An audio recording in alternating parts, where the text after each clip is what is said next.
A 10-time Grand Prix winner just stood in front of the cameras and said that if his MotoGP career is over, one company killed it. Not bad luck, not age, not the injury that wrecked his last year. KTM, Maverick Vinales, did not hedge it, did not soften it, did not spread the blame around the way riders always do when a seat slips away. He named one party and stopped there. The paddock filed it under a frustrated veteran venting before a deadline. That is not what this is. So why is a 10-time Grand Prix winner talking like his career already ended? And why is he this certain about who to blame?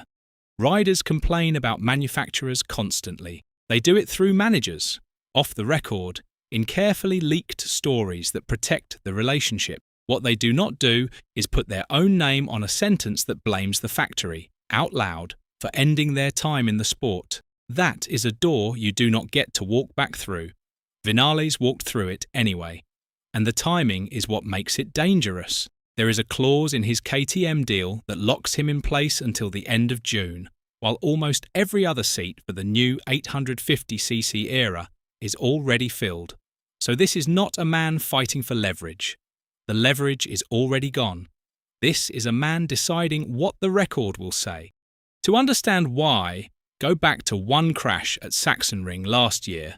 Vinales hurt his left shoulder, and what looked like a normal injury turned into something close to 11 months of his career quietly disappearing. He came back, he struggled, and then he went under the knife again this year to fix a screw that had shifted inside the joint. Almost a full year of his life lost to one shoulder.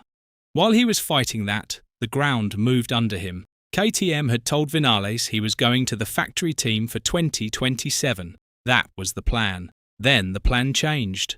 The factory seat vanished, and the message became, stay at Tech3. Then the message changed again. Now it was, prove you are fully fit, and then we will talk. Every version of the story asked Vinales to accept less. A factory rider became a Tech3 rider. A Tech3 rider became a maybe. And every single time the goalposts moved, nobody from KTM moved them to his face. He learned where he stood the same way the public did.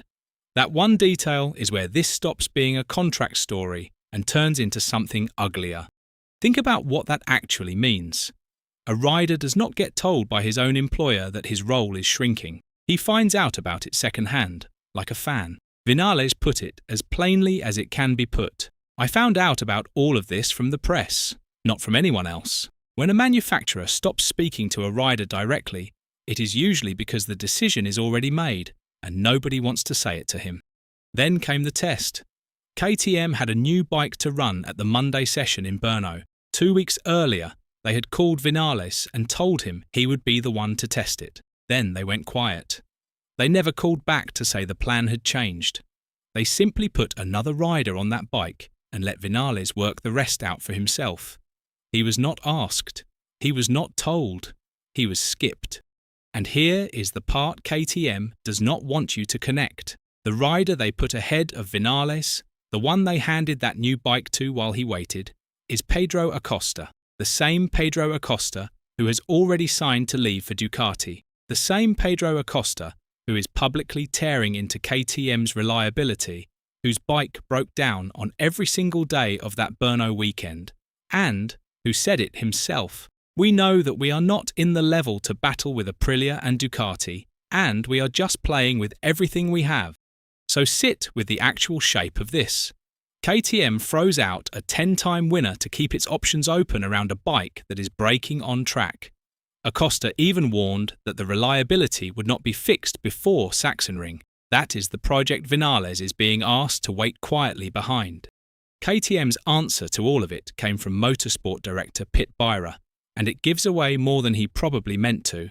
Beirer admitted the team owes Vinales, that he pushed the project forward when nobody believed in it, that he is the reason they could even get Acosta back, and then this. So that's not forgotten, but looking into the future, we need to do the best for the Tech3 garage.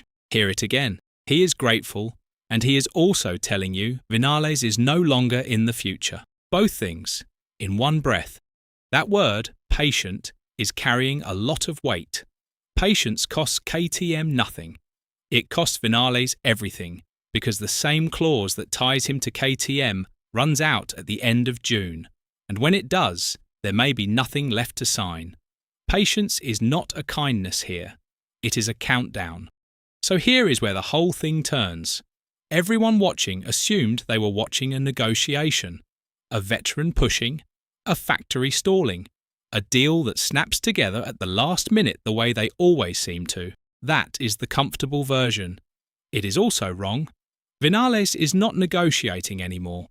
You do not negotiate by publicly assigning blame for the end of your own career. You do that when the negotiation is finished and you have decided what you want left on the record. Listen to how he framed it. If I'm not in the World Championship, it'll be because of one party, and that's KTM. It's not anyone else's fault. That is not the language of a man chasing a contract. That is the language of a man building a case. He is not asking KTM for a seat anymore. He is telling the paddock exactly who to hold responsible if the seat never comes. And that is the flip. This was never really about 2027. It was about authorship. Vinales watched a manufacturer shrink his role 3 separate times without once looking him in the eye, lock him out of the market with a clause, then skip him for a rider who is leaving anyway. He cannot control whether he keeps his seat, so he is controlling the only thing he has left, the story of how he lost it. So strip away the silly season noise and look at what is genuinely on the table. A 10-time Grand Prix winner, a rider KTM once built its whole comeback around, is being told to wait while the clock on his future runs down to nothing. The company asking for that patience is the same one whose bike keeps failing and whose brightest rider is already running to Ducati. Make no mistake about what Vinales did here. He did not lose his temper. He chose his words.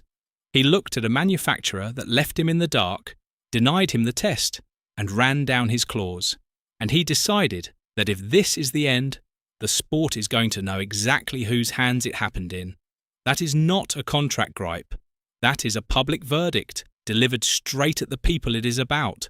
KTM wanted this to look like a scheduling problem, a fitness question, a matter of timing. Vinales just turned it into something they cannot spin away. If a winner like this vanishes from the grid, he has already written the headline for them. And it has exactly one name in it. So the real question is not whether Vinales lands one more seat.